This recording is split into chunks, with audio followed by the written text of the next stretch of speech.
This podcast is a production of Unfiltered Studios. If you would like to know more about joining Unfiltered Studios, please visit our website at unfpod.com for more information.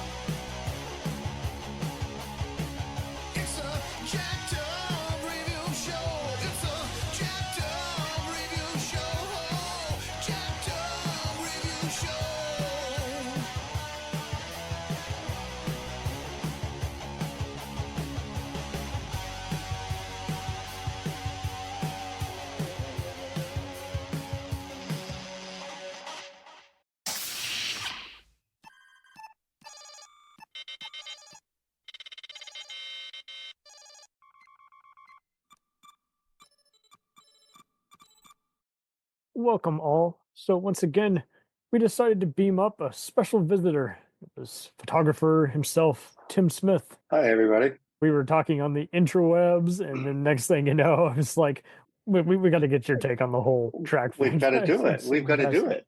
For a while, we were wanting to talk about the video games, and I could never get anyone to commit, but he bestowed this honor. He said, I'll beat the red shirts to it. I can do this one. Absolutely.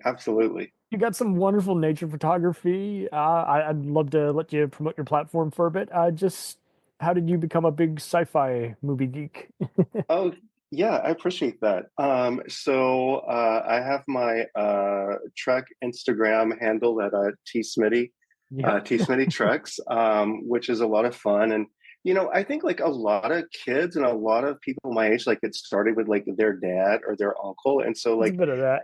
Yeah. Right. And so I think I just remember like my dad sort of like, and my uncle too, like watching Trek as like a kid and, just sort of sticking with it. Right. And it just sort of is, it was just kind of fun and something different. And I think, for a lot of people, I think it like probably spoke to them, right. About just sort of like maybe a future, how they want to think, or, equality or just basic human decency, right? And so I think that sort of spoke to me, and I think it spoke to a lot of other people as well. It was for the lazy crowd, they love the escapism, but for those actually paying attention, we actually just dug the optimism, treating everyone with discretion instead of we will conquer you even in the future is like, no, let's be the bigger man. Right. And I think you've probably seen that quote, like that guy, why Star Trek? And it's like for all those reasons, right? Like it's the only one that really gave hope. Like everything else was, all the sci-fi out there was very, as much as it is now, very apocalyptic, end of the world, there's no why are we hoping for a future, like what am I living for, right? Like and Star Trek sort of gives you that, right? You're like, oh, we're going to figure this shit out, like it'll actually it's going to be sort of rocky for a minute, but I think we're going to figure it out, guys. Let's just stick with it. Absolutely. And I mean, I look at it like we look at any other genre movie, like Indiana Jones makes archaeology sexy. Those dangerous assignments. The Terminator starts off as a supernatural slasher and then turns into I'm an enemy from a future with the unlikely hero also from the future, and let's make time travel not complicated. Let's make it optimistic. Is like the only way this ends well is if you get to the end, and find the data that will stop the world from ending.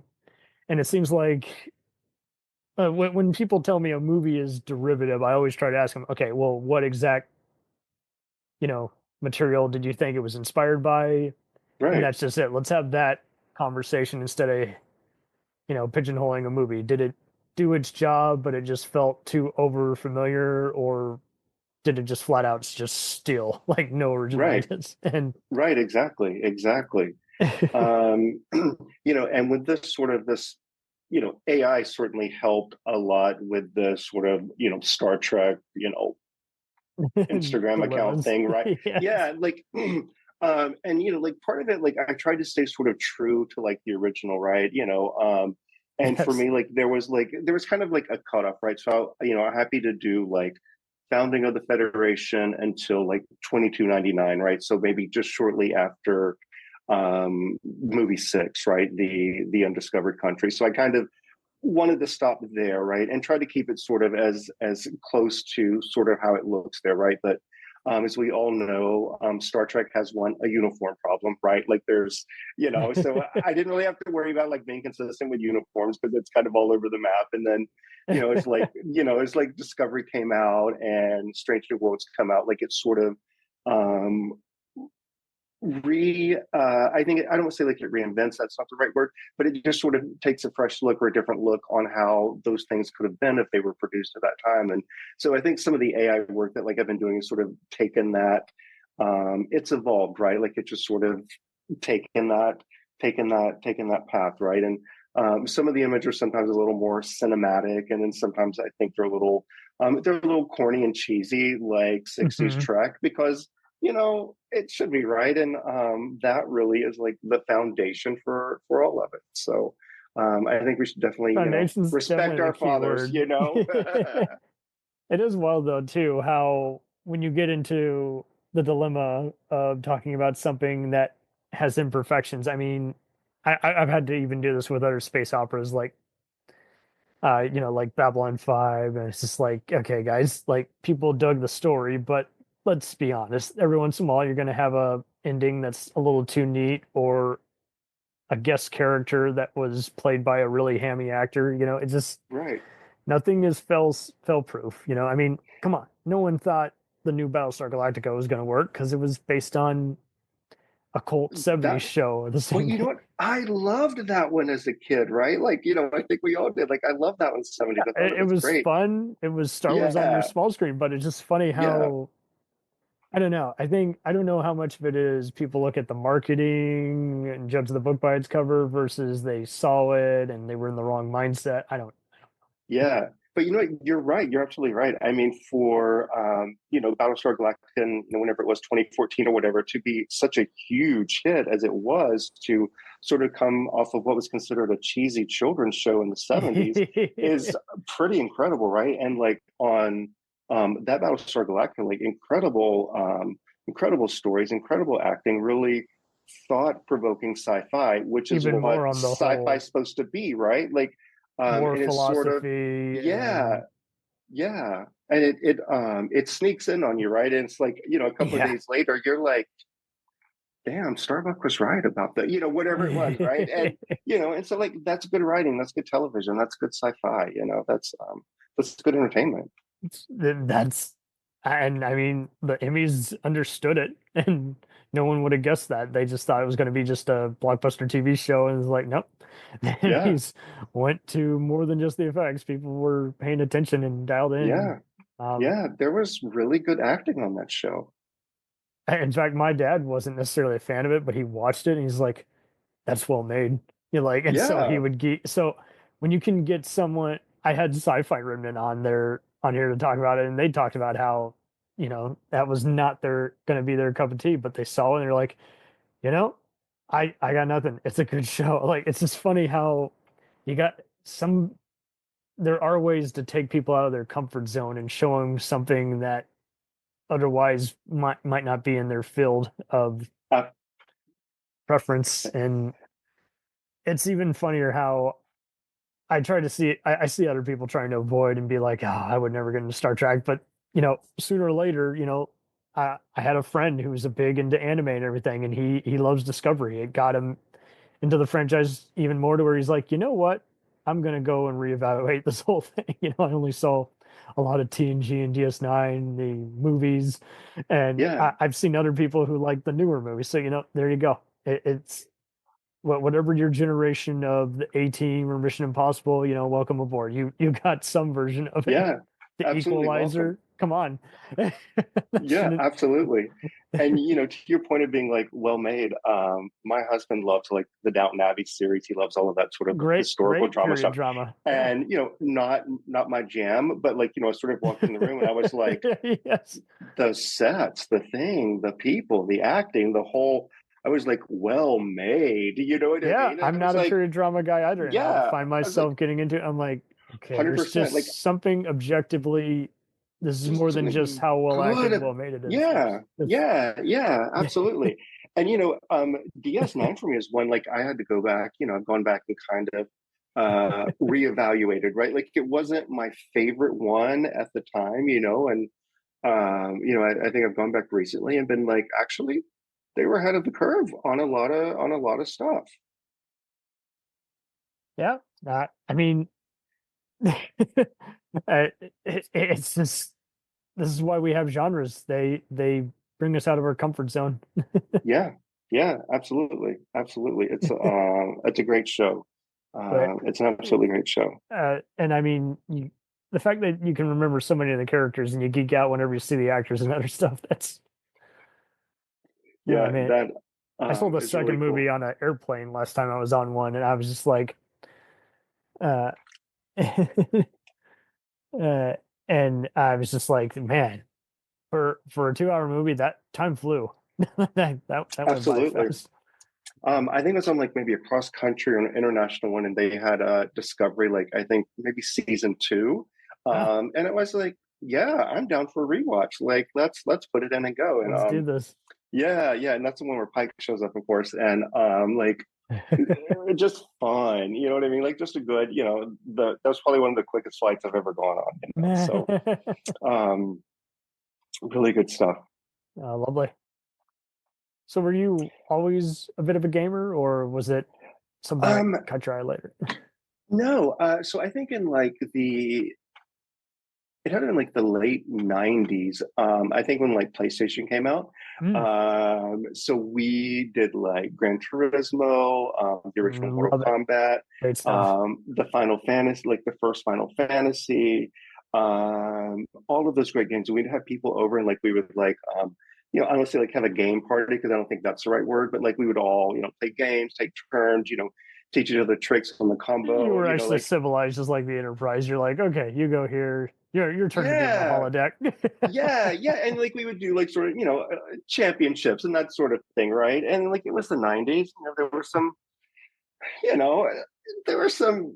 We were gardening, right? So there was some, so there was just like a lot of, it was just like a lot of fun, a lot of camaraderie, and then I think we probably got like our first PC in, around 2001, literally the turn of the century, Nice. and got gosh, what was that first one? I think it was Starfleet. Shit, was it Starfleet Command? I think where it was like role based playing, and I you're in the believe so. ships. Yeah, and then we I did Starfleet tried Command. one of the Starfleet academies, and it actually might have been Command, where you could customize your ship and everything. And I guess I just Yeah, didn't have the right graphics card or something because I kept just goofing up. But even then, I could tell that track was always going to be around. I mean, you got freaking, Sulu and Chekhov to, the actors to reprise the rules. And um, anytime I went to a local putt-putt center, they had the Voyager arcade game, and I would yeah, play the hell out of that. And you knew it was a big deal because, like, I had only casually, like, seen parts of the show at that time. Only years later in reruns would it be, on some channels, and I could set the tape. But, like, track was interesting because like you knew who every character was, even if you had only seen a minute of one of the other shows. They always cross populated, but it was never in an intrusive way. Like the Voyager Doctor was, the hologram Doctor yeah, was always showing up. Sulu was always making a cameo or yes, his next of kin, and don't get me started on the movies. And I mean, Next Gen would always have a great episode, with Scotty or Spock coming back. So it was just right, I mean, the first episode had Bones, so it was always a collected family. And so when I saw spin-offs, it actually got me into the constructive mode of how to do a proper like crossover episode instead of yeah, just the most random show that's on the same, uh programming block. Like let's do one that yeah, actually would be at home. And since these are made, they're in the same universe, they're by the same people, like let's have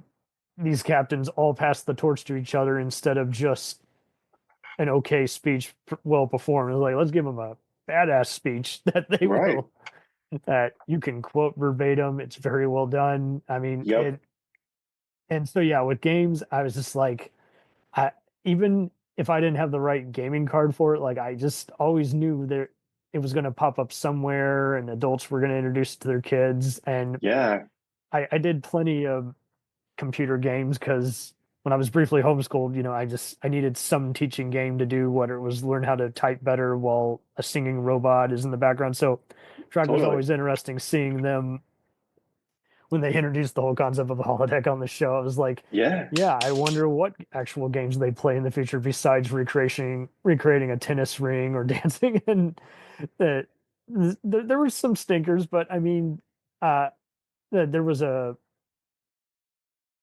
Generations game that I remember everyone was half and half on, but I remember there was a prequel to the Insurrection movie, and that was one where everybody was kind of geeking out because it was both like a prequel showing you how the bad guys got started on the planet and had some other fun adventure. And I think you could play as Picard or Data, but I know yeah. Deep I think I Space remember that Nine. one.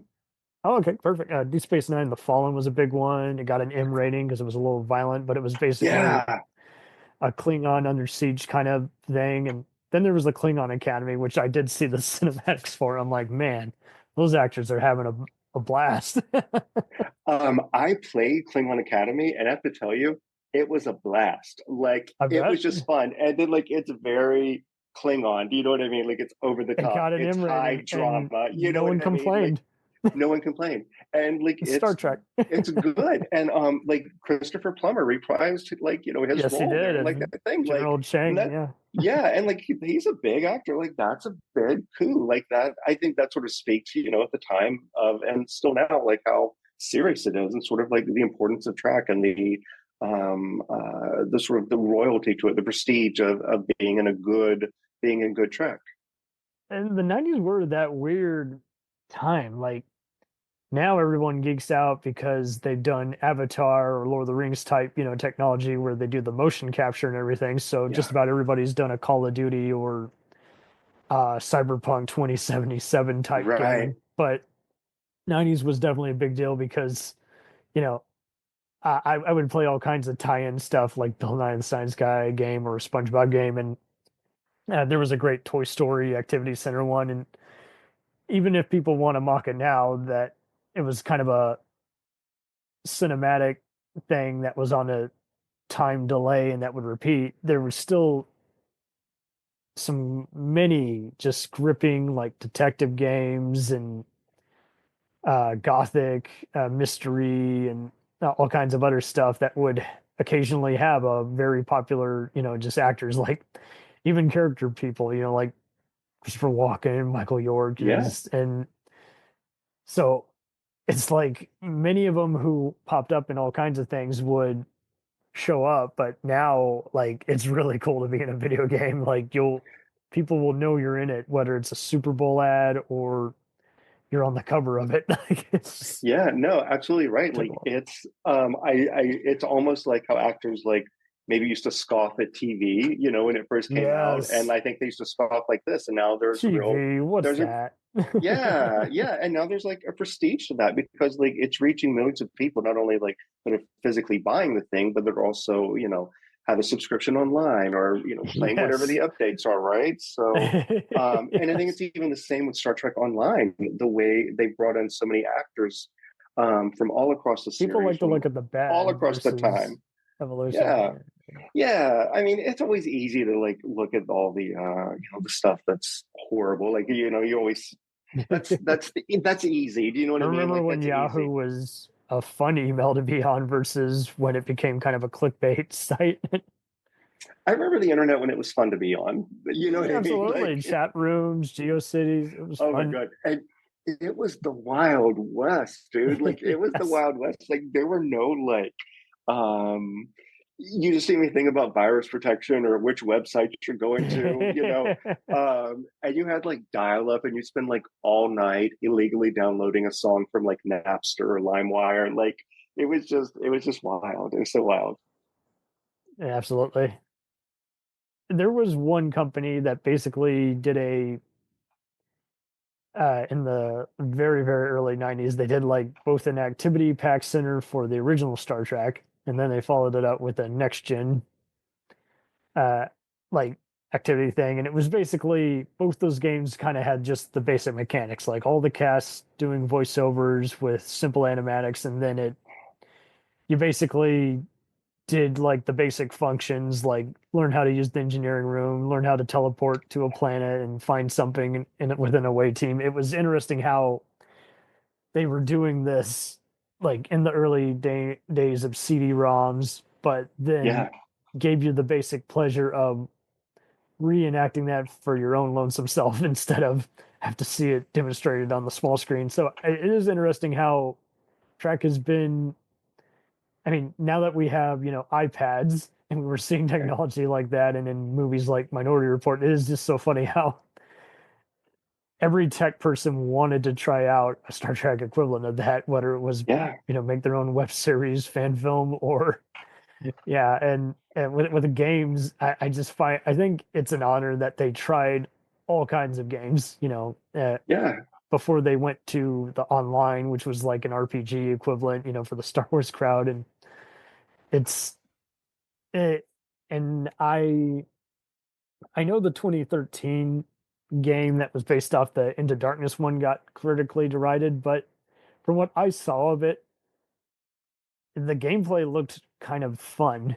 I think it was Yeah. just, I don't know. It's like people didn't like it because the story was uninspired, but truth be told, it was based off a popcorn movie that was kind of mindless fun. So I think I thought it was just fun that people had a more modern day game where they could play as Spock or Kirk, but what do I know? Right. I totally agree with you. And I wish there were more like that for like iPad. Like I Yeah. don't always think like let me go download that for my laptop or let me go buy that CD. Like I kind of wished I would or could, but Hmm. just the convenience of being on the iPad is so easy. And there are a couple that are on the iPad, but I just think they suck. You know what I mean? Yeah. Like they're just not good. They're just not the There were gameplay that some I lazy want. Let ones me for put it sure. that way. Yeah. Yeah, they're just not the gameplay that I want. Let me put it that way. There was one Um, for the PSP that I wanted to play where you could choose your captain and just commander their ship. That was called, what was that game? Tactical Assault. Yep, that was the name. yeah, And that came out in '06. I remember seeing the G4 TV review of that, and it got an okay rating. I'm like, are you kidding? This is finally giving you what you've wanted to do all this time, where you can send out a repair team, you can lead a fleet into battle. This is definitely what you need. I mean, so now that they have the actual, that was Tactical Assault, but now that they got the actual like Fleet Command desktop game out, and once every other ad I saw for that on Insta, I was like, I'm in. I need yeah. to I make mean, I'm time. 100% in. I haven't And gamed in forever, but I need to make time for this. I mean, you get to customize all your different kinds of characters. There's a huge array. It doesn't have to be their ship. You can customize your own ship. I get obsessed. You know what I mean? Like when I get like a new game like that, like Yeah, it's all I can think about for like weeks. I'm it's playing it insane. all the time. I've completely abandoned every responsibility I have as an adult, right? And I'm like an 8-year-old kid on the couch with that game controller, and I'm done. I'm back to and frantically searching online for how do I beat this boss or how do I get through this, whatever it is, right? So no, there's a lot of fun. There's a lot of exhilaration in that. There's a lot of just like pure, there's sort of joy, that just comes from that, and you kind of really Absolutely. lose yourself. You're not thinking about anything else. You're just trying to beat the Klingons, whatever it is. Yes. We'll return after these messages. If you like small town mystery, crazy news, and wild history, then the Florida Men on Florida Man podcast is for you. Each week, Josh Mills and Wayne McCarty bring you the absolute best Florida has to offer. So if you're looking for a show that's safe for the family, but funny enough to help you escape everyday life, then listen to the Florida Men on Florida Man podcast. That's Florida Men, plural, on Florida Man podcast. Hey, it's Brent Pope, the host of Breakfast with Brent Pope. You've seen me on some of your favorite TV shows saying things like, "Give it up, Jimmy. You got to sink this putt to win." On Breakfast with Brent Pope, I sit down with guests from the entertainment world, and we do it all over breakfast. Or should I say Brentfast? Every week on Brentfast, you get inside Hollywood info and tips, great breakfast recs and foodie debates. Most of all, you get the most delightful 30 minutes of your week. So dig in. It's Brentfast time. Listen at Brentfast.com, Apple Podcasts, or wherever fine podcasts are found. I can only hope they do more and more, my dude, instead of Me too. leave it here. Yeah, me too. And I definitely like more, me personally, like I want to be in a ship. Like I don't mind like an away mission or two, but I don't really like half and half. You know what I mean? Like, We need a full glass on this one. yeah, like I just want to be in the ship and blow stuff up. You know what I mean? Like that's what I want to do. Oh, hell. Or even give us just fun tasks like how do we repair the station? You can do different actions and there's different consequences. There needs to be some other kind of free roaming game, but with some loose interaction still. And Yes, I totally agree with you. The thing that frustrates me the most about like Star Trek Online and like the ground missions or away missions is like there's just this incessant hours and hours of running around looking for shit. You know what I mean? And I'm just running around, and then like if I don't know how to interact with it, nothing happens. If I interacted with it the wrong way, the thing, and it's just annoying. Do you know what I mean? And like, Yes. I don't mind doing it, but it shouldn't be so. It just seems like I'm swatting gnats. You know what I mean? And I'm not really getting anything. And so like cut that in half. You know what I mean? Like cut it in half, make it more concise. Like you said, like let me be doing something besides running around and jumping over rocks and having the digital dudes all splicing into me because we're all in a corner. Like bad guy. yeah, let me do something cool. Let me do something cool down here. Hell, let us create liberate the city. I don't know, something. Liberate a city. Let us take over Romulus. Hell, let us take build a few other stations by Deep Space Nine. Yes, let Kai Wen come back from hell. Do you know what I mean? Like give me something fun. Let's do an alternate universe where Voyager only lasts a 1 year away mission, and we bring them back. Right. Earlier. How did you like Voyager? Yeah, no, give it to me. I like all the show, but yeah, Chakotay would be fun if you could learn more about his unusual ancestry, like just yeah. But I just love doing alternate timelines and other stuff. No, I do too. It's totally fun, and that's kind of why a little bit like I sort of like my Instagram page. Like it's sort of a, it's it's definitely. One time, okay, I'm going to say this about the fandom. They sometimes like take the shit like real serious. Do you know what I mean? Yes. Like I had like one dude like getting on to me like he was like, you couldn't have this technology because it didn't exist until this year. And then another thing, he was like, Starfleet engineers do not know how to load bear this type of stuff. And I was like, bro, like, first of all, like literally none of it's real. Like it's all fiction. You know what I mean? It literally, and I love it. Listen, I love it, buddy, too. And I get annoyed with inconsistencies, but that is just how it goes, right? It's so, I honestly, like, I had to kind of block him because it was just, he just kept being sort of very persistent, this very persistent nerd in a way, right? And I don't mean. This was Star Trek Online? Yeah, no, this was on my like Instagram account. He just kept like, commenting over and over again about like how it was inaccurate or the inconsistencies. And I was like, dude, it's just not that deep. Like it's something like I do personally just for me to have fun. You know what I mean? Like it's just, it's not real, dude. But settle down. There was a Star Wars game like that years ago called Galaxy of Heroes. Oh, yeah. And I played in 2017. It was that same kind of deal where you could, or was that the one? No, actually, yes. So, yeah, you create your own teams. It doesn't matter what side they're on, just for the sake of argument. It's all the heroes and villains you like, and you can customize your attack team, and you take turns, blasting other stuff on the computer. It's almost like a very intense chess game, But Yeah. Star Wars has some good games, I think, and I think they have some good fan films too. I absolutely. don't know. The acting in the fan film seems to be so much better. Like, I'll look at a Trek fan film and I'm like, yes, good graphics, you've got a thing. This is a nice angle, whatever you're doing. And then like they show the people, and I'm like, and I'm not. I'm not. I know it's something being very like critical of that, and I'm not.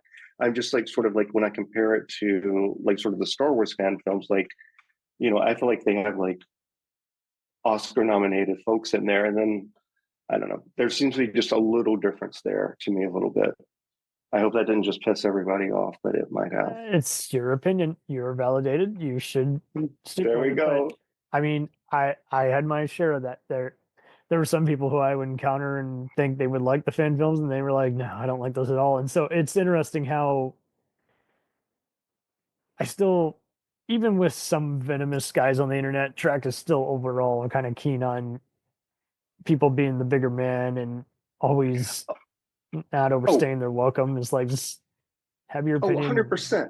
Yeah, and I never like leave comments on people's shit, right? Because like that's just being like, I'm not being like mean, you know what I mean? I'm like, okay, I get what you're trying. It's just not my jam. I'm going to watch something else now, right?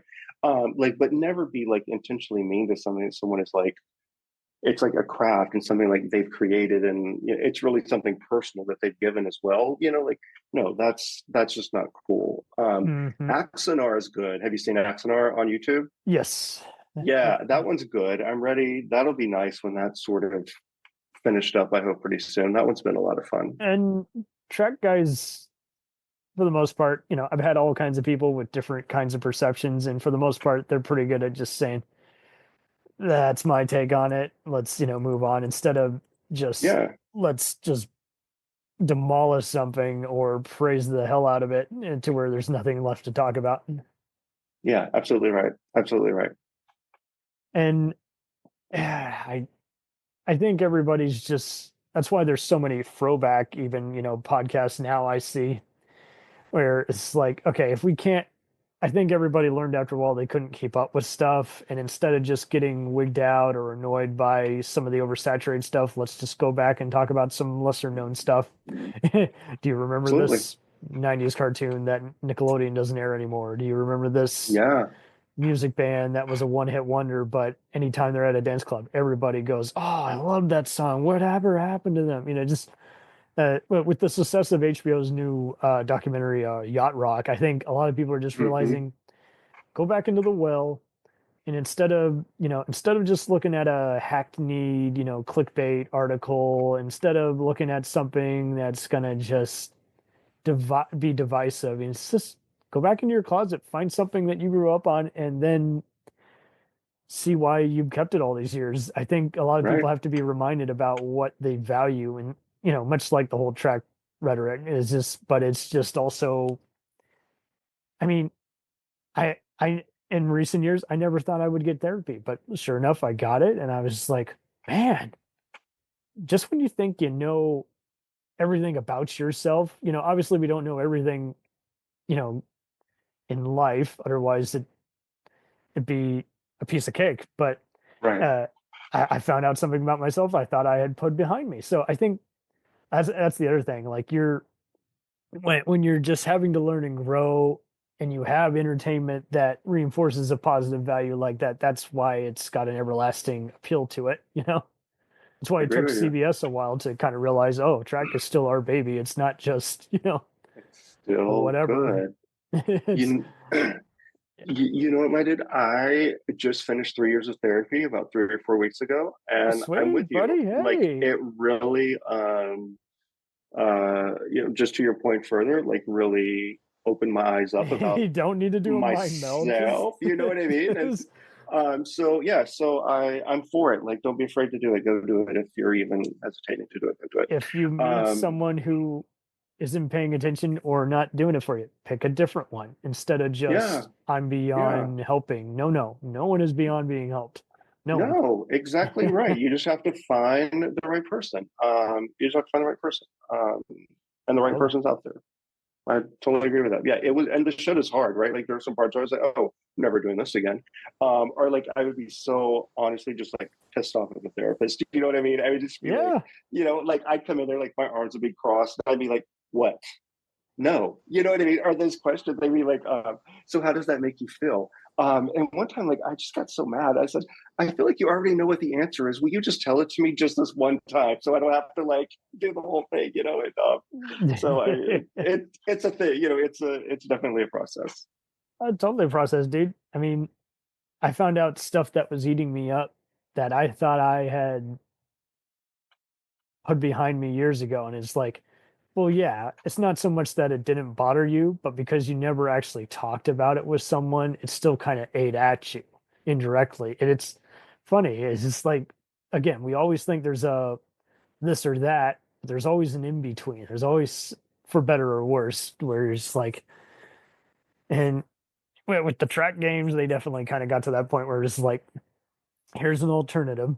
Obviously, Star Wars, takes names and all the, I would argue that I used to think that Star Trek always had a lot of boring books, but they've gotten better in that category over the years. I always thought they only had kind of just comics and nothing much else, but they're slowly, everybody's rediscovering a bit of everything. And obviously for those who've gone digital, not all of them are going to be on Steam. Right.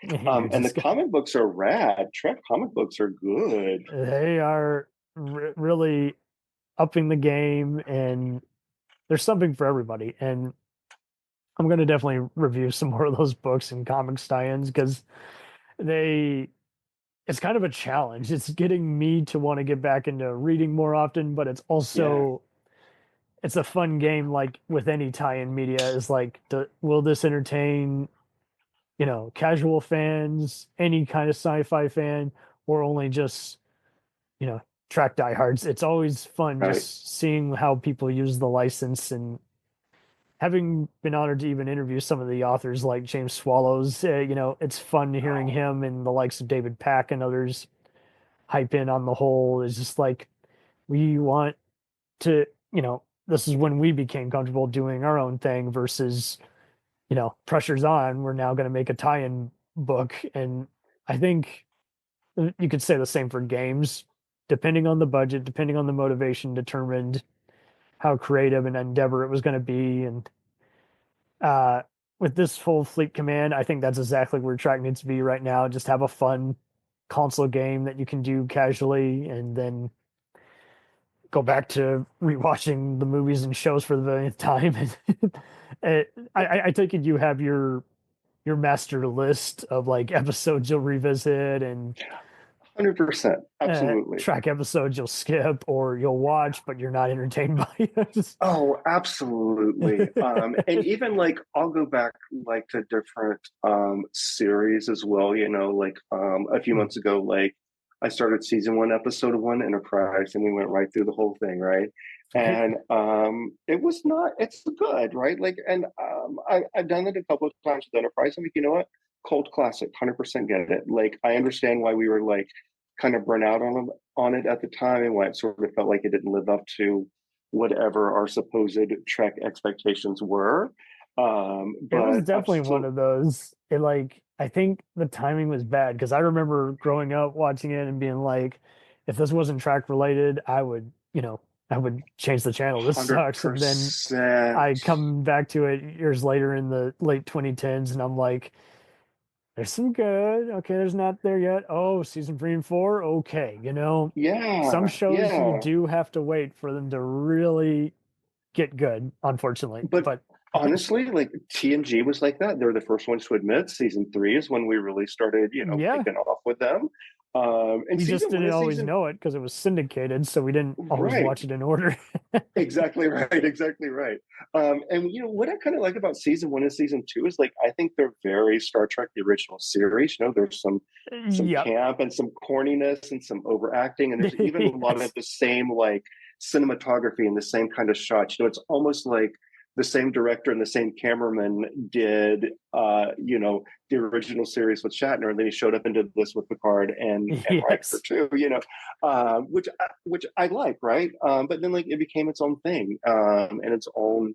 You slowly get your baby steps in. Yeah, like anything. Like I'm sure, like your podcast, right, or like my photography. Like it did not start out filmmaking, well. there are several times where you're like, I need to hang it up, and then you're like, no, stop. You're getting way too caught up in this. I'm overthinking it. I'm stuck in my head over what is really essentially you're making art, right? Or it's fiction, which is really like all of life. It's just fiction. You're making it up. There's no rules. Yes. Do what you want to do. The end. Do what you want to do. Do what you want to do. Or to quote Thin Lizzy, do anything you want to do. Amen. Exactly right. Do anything you want to do. I think we get so stuck on these sort of like old-fashioned puritanical ideas that just don't really hold water for people and for how life is for us today. You know what I mean? Like, bingo. Things have changed since 1793, guys. You know what I mean? Like it's kind of different 300 years later. Surprise. Right? No kidding.